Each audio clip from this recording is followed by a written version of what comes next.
and a very warm welcome to all of you in this e-learning program. Welcome to Science by Harsha ma'am. Friends, in our today's session, we are going to discuss the lesson chapter number 4 flotations chapter. The quick recap we'll have of whole of the lesson. We will study the theory of the complete lesson. We have already done, but this is the revision session. Welcome to Science by Harsha ma'am.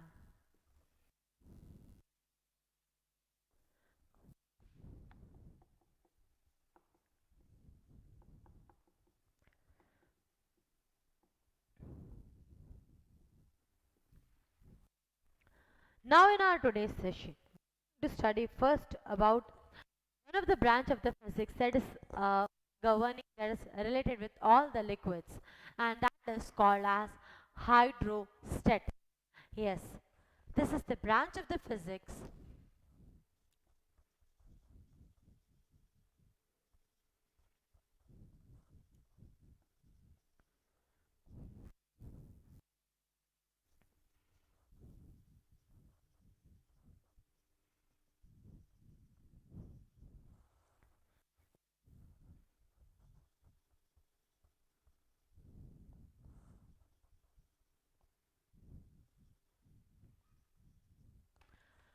is the branch of the physics that is dealing with the fluids and the properties associated with it.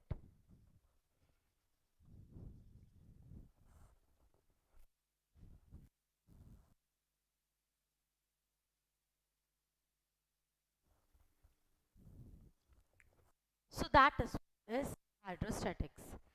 In this lesson, we are going to study about these things in detail. The very first thing that we are having is thrust. Now, what is thrust? Whenever at 90 degree the force is acting, we can call it as thrust.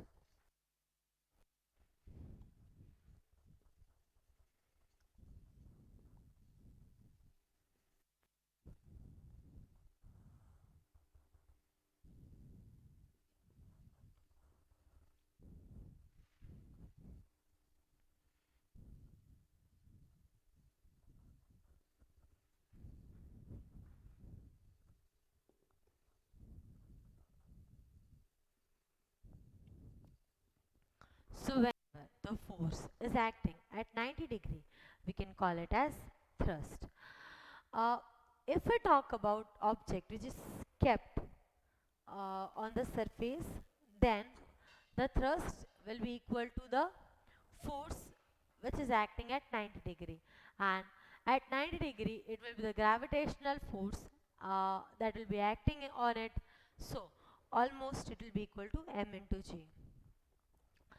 Next is the next concept, which is pressure.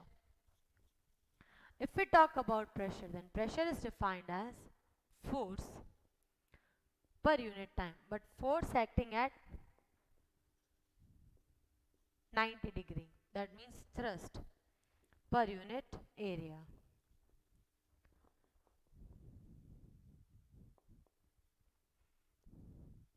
What is thrust? It is a, so its unit will be Newton. What will be the unit? Thrust upon area. इसका unit Newton, इसका meter square. So here unit is Newton per meter square. That is the unit of pressure.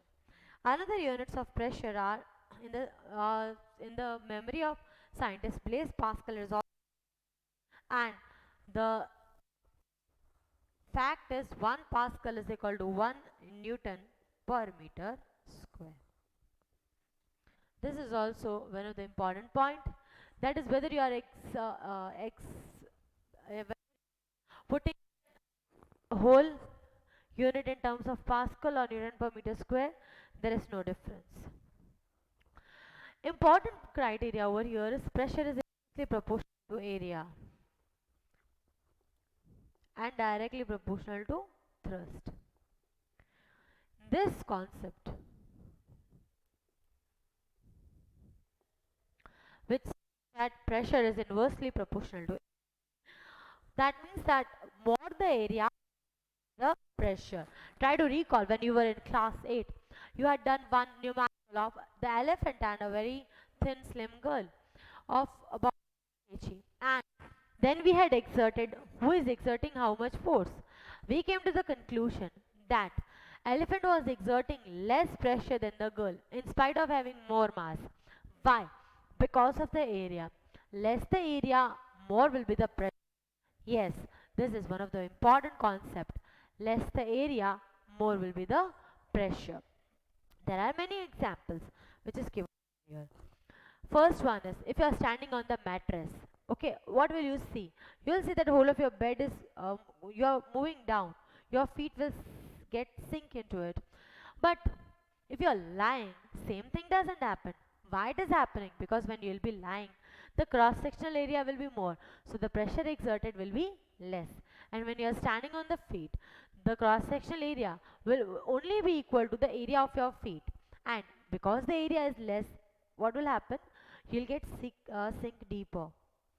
Next, when you're cutting the potato, we'll talk only about potato because most of you like the potato. When you're cutting the potato, so that potato, if it is cutted with a sharp knife, then what will happen?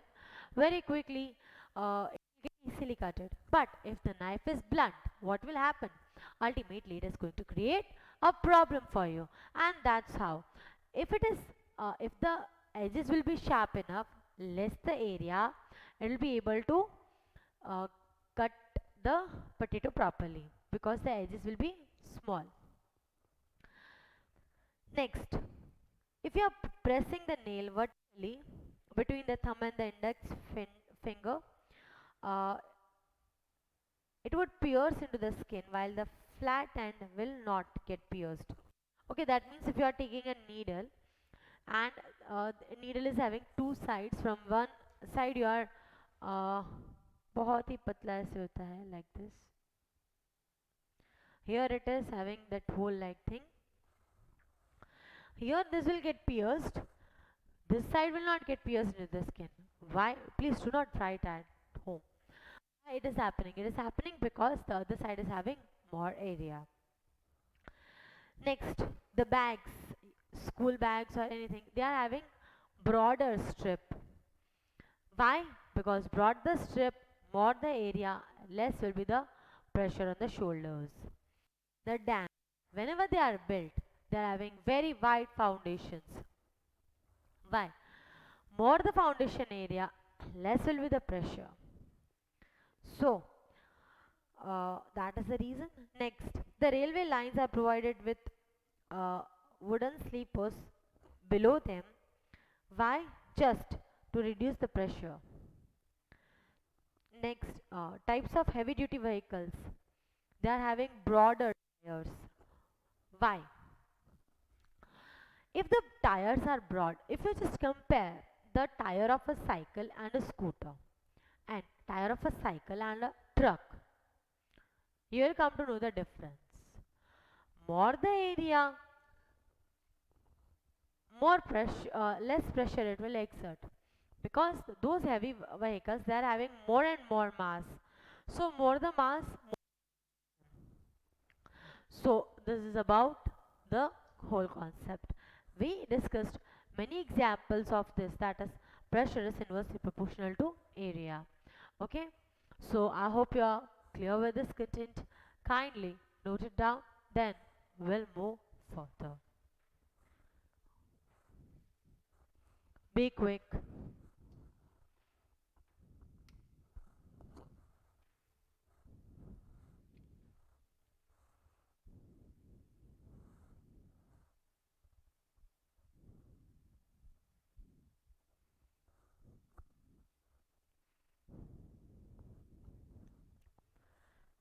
Okay, quickly note down this content. Then we'll move further on the next particular topic, which is the atmospheric pressure.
I hope you have noted it.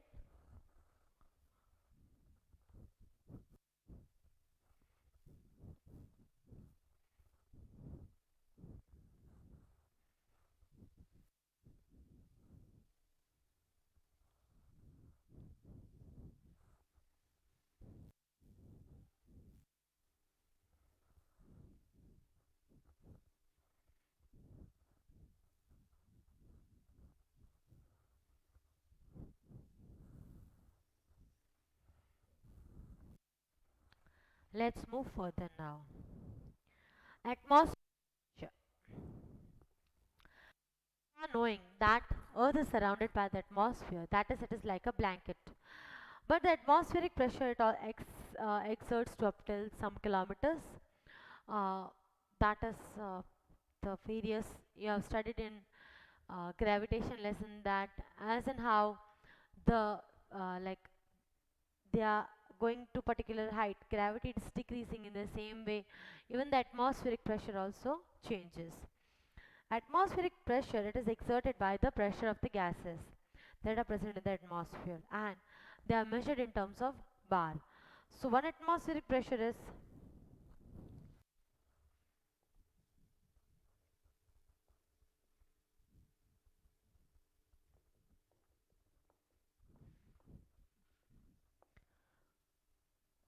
1.013 into 10 raised to 5 Pascal.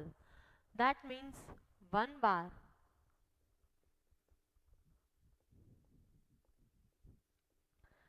is equal to 1.013 into 10 raised to 5 Pascal, or 1 atmospheric pressure. Now, you might be thinking કે this much high amount 10 to the power 5 આટલું બધું pressure લાગતું હોય atmosphere થી. Yes, it is exerted. And like you can notice it when you are going at higher altitudes. When you are going at higher altitudes, what will happen? The atmospheric pressure will decrease. So what will happen?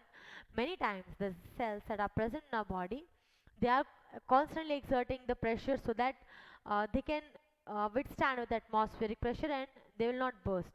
But when you are going at a height, that extra pressure will get exerted outside and they may burst out. There is sometimes nose bleeding and some when they are going at higher altitude, and that's why it's necessary to carry oxygen cylinders, uh, so devices. So body cells may burst, uh, and that's the reason of bleeding. Even those who are going in the space, they are wearing special space suits. Why? Just to compensate with the pressure. Then comes the next part, which is fluid pressure. You have already studied about fluid pressure in your class 8. I hope you remember the Pascal's basic law. Pressure is exerted equally in all the directions. Suppose there is a fluid filled in a container. The volume of this is V, its density is rho. Then, what will be the pressure that is exerted at the depth h? How can we find out that? First of all, you know that volume is equal to area multiplied by height. Okay. Then what is pressure equal to? Force upon area. That is, more precisely speaking,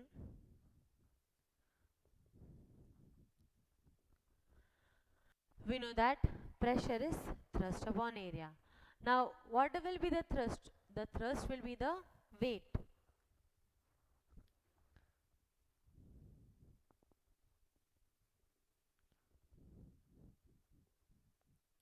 Now, what is weight?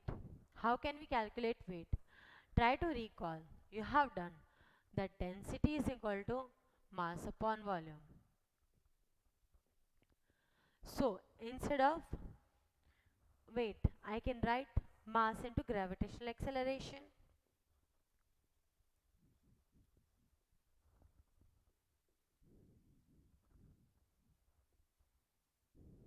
M into G upon A. And what is M equal to? Mass is density into volume.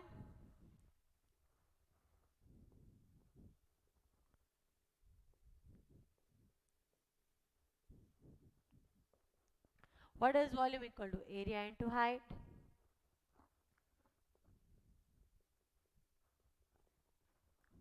Area will get cancelled out and you are having the final derivation as P is equals to rho into G into H. Once again, what is the pressure that is getting exerted at the base of the fluid? What is the formula for pressure? Thrust upon area. What will be the thrust? It will be the weight that it is gaining. That is, weight is m into g. As per Newton's second law of motion, it is mass into acceleration. Here, acceleration is the gravitational acceleration. So here, weight is m into g upon a. Now, what is this m? This density is mass upon volume. So here we are having rho into v into g upon a. What is V? It is A into H. A gets cancelled out, and what do you have is rho G H. So pressure at a particular depth is rho into G into H. So pressure is directly proportional to the depth. More the depth, more will be the pressure, and it is also directly proportional with the density of the fluid. That means more denser the fluid is, more will be the pressure. Okay, so this is about the fluid pressure which we have started with. Down, then we'll move further on the buoyant force. Okay, be quick.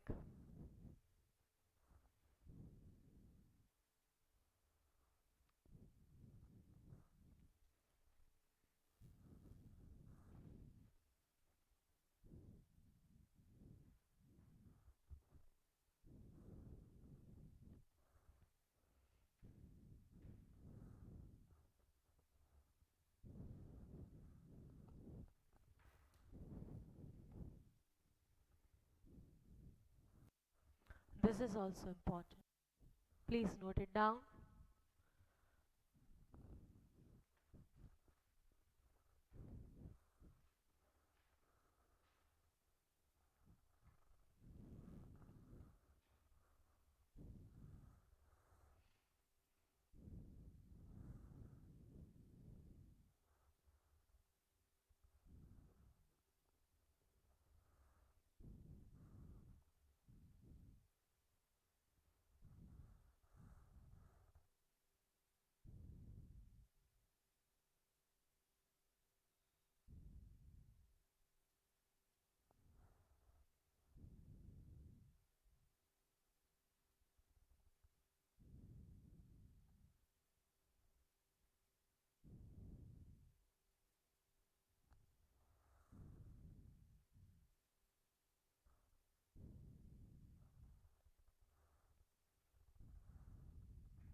So that's about the pressure at a depth.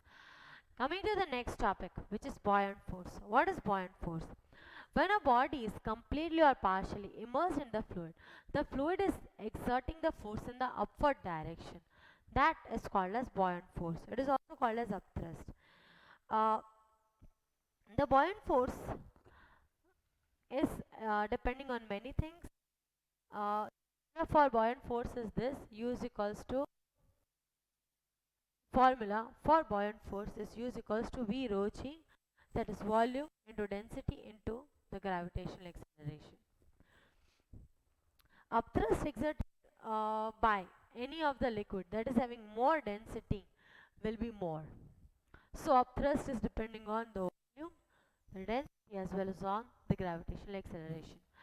There is one very small activity given, that is you have to take three particular beakers.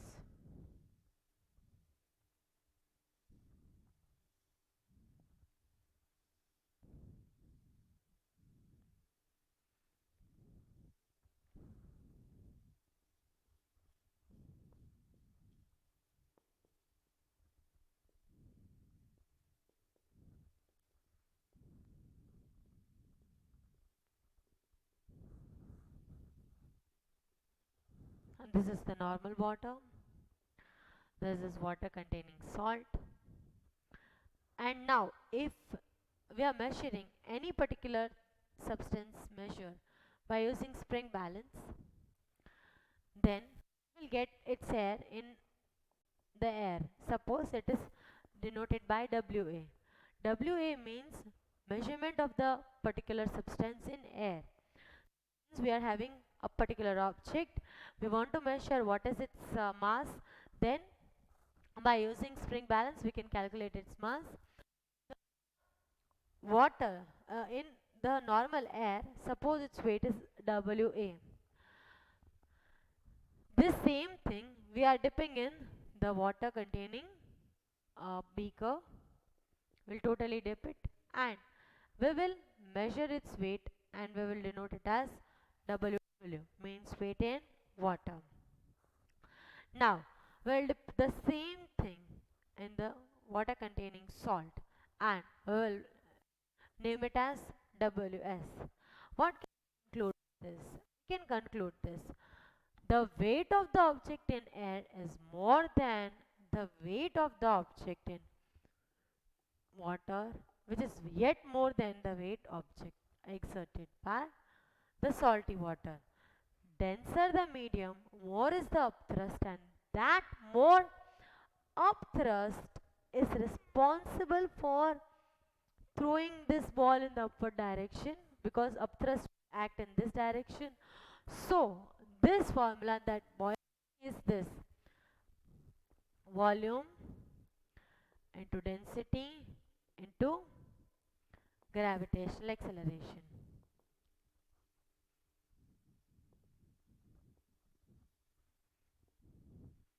So here we can conclude this, that denser is the medium. You can see that the buoyant force or the upthrust will be more. Salty water में बहुत ज़्यादा upthrust लगता है as compared to the normal water. Okay, so this is about it. This then very important: if the weight of the object is greater than the buoyant force, weight is more, then what will happen? The object will sink.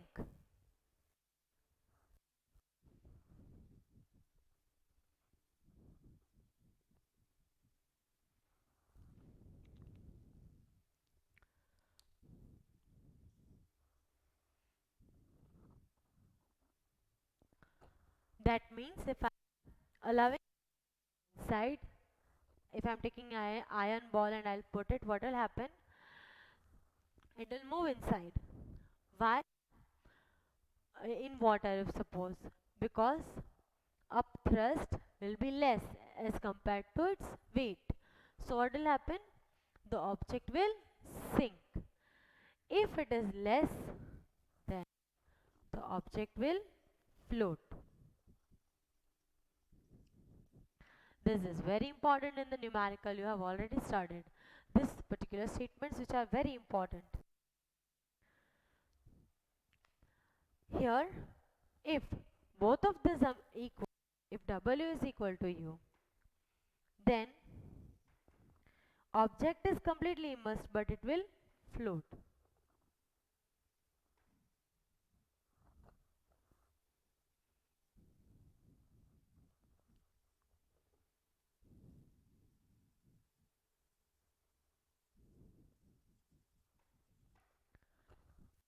Means partially it will remain inside the water and partially outside the water.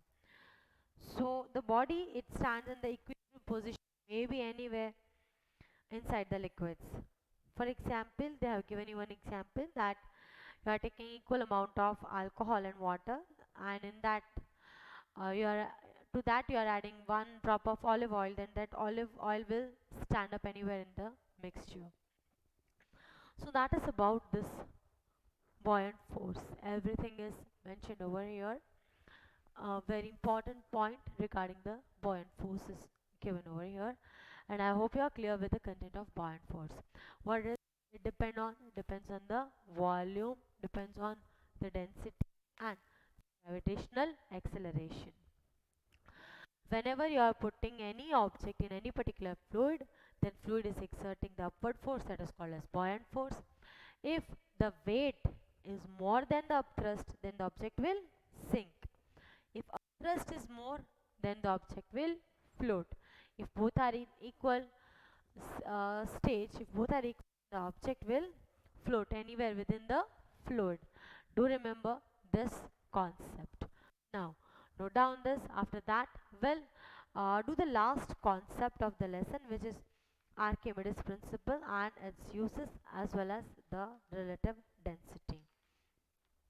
Okay, please note it down quickly, then we'll move further.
I hope you have Noted it down.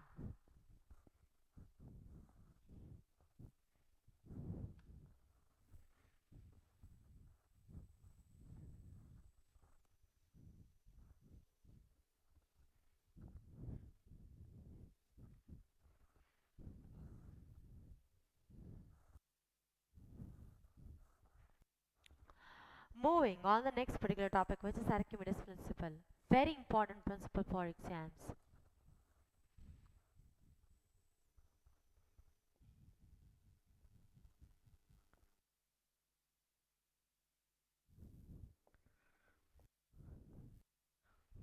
What does the principle states now?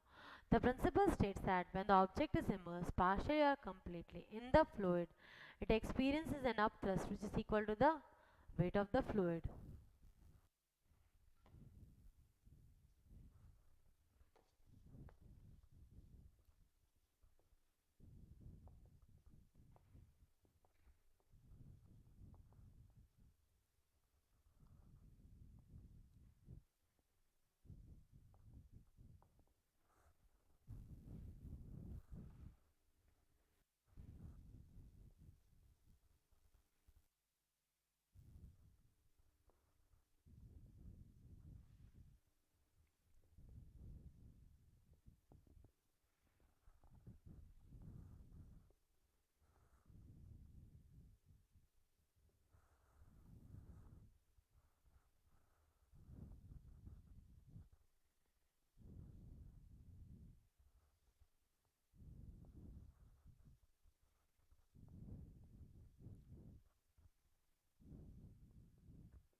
So, whenever the object is immersed in the fluid, it will experience an upthrust. What will the upthrust equal to? It is equal to the weight of the fluid that is placed by the liquid. Uh, Weight of the fluid displaced by the object.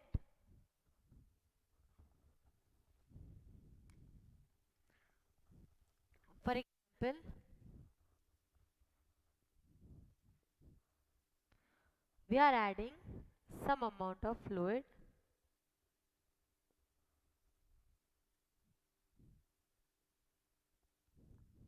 and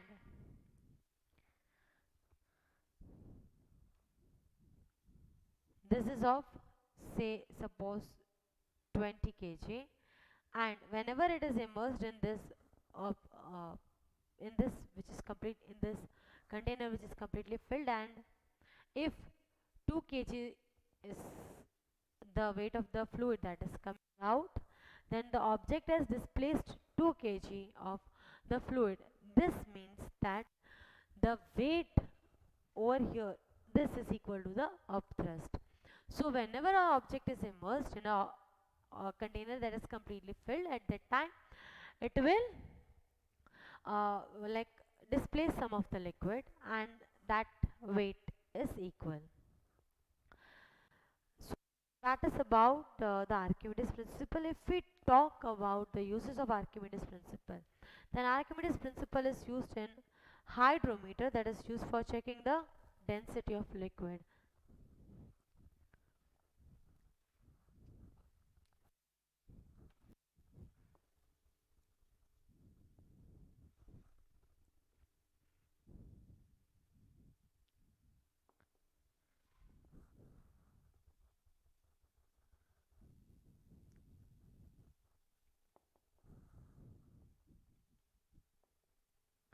The next is, it is used in lactometers to measure purity of milk.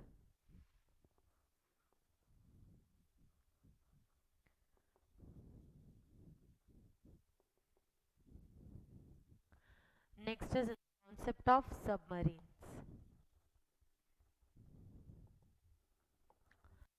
Okay, now how can in submarines, how can this concept of Archimedes be applied? There is a blank, like you can say ballast tank, Submarines contain that ballast tank, and when it is empty at the time, it will float on the water, and when it's filled with water, it will sink deeper into the ocean, and this is how it can be helpful in the floating or in the sinking process. The next particular concept you're having is of density.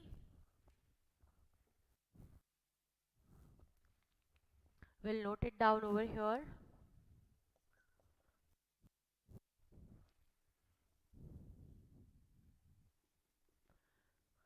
Density is defined as mass per unit volume. So what is the SI unit? Its SI unit will be, what is the SI unit of mass? It's kg. For volume it's meter cube. So SI unit of density will be what? Kilogram per meter cube. Then comes next concept, which is relative density. It is defined as density of object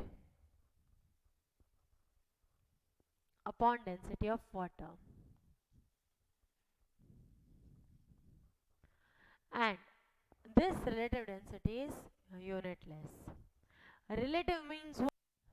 It means that you are comparing. Okay. Remember, density of water is 1000 kilogram per meter cube or 1 gram per centimeter cube. That is the unit of relative density. Okay. And on the basis of the value of relative density, we can check whether any particular object will float or sink, or it will remain partially equal, half immersed any point. At any point it will float. We can note it down by the help of, by measuring the value of relative density. Note down this content quick.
So that's all for today's content. I hope you have understood and revised the complete chapter number 4, and that's all for today's content. Thank you so much, my dear students, for listening to me, and have a very good day. Bye.